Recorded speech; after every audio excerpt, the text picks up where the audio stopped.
Hi అండి, welcome to my channel. నేను పజ్జొన్న పిండితో మురుకులు చేశాను.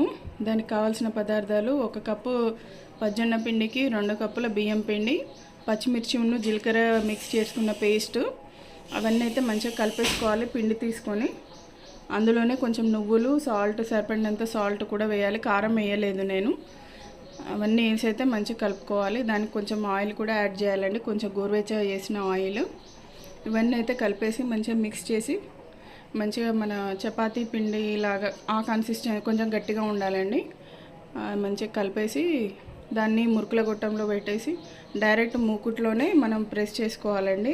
మురుకులు అయితే మంచి క్రిస్పీగా క్రంచీగా ఉంటాయండి, ఎందుకంటే నూనె యాడ్ చేసాం కాబట్టి. అండ్ చాలా టేస్ట్ కూడా ఉంటుంది, పిల్లలకు మంచి హెల్దీ కూడా జొన్న పిండి. ఇలా అయితే ఒకటి ట్రై చేయండి అండ్ సబ్స్క్రైబ్ చేసుకోండి నా ఛానల్ని. Thank you.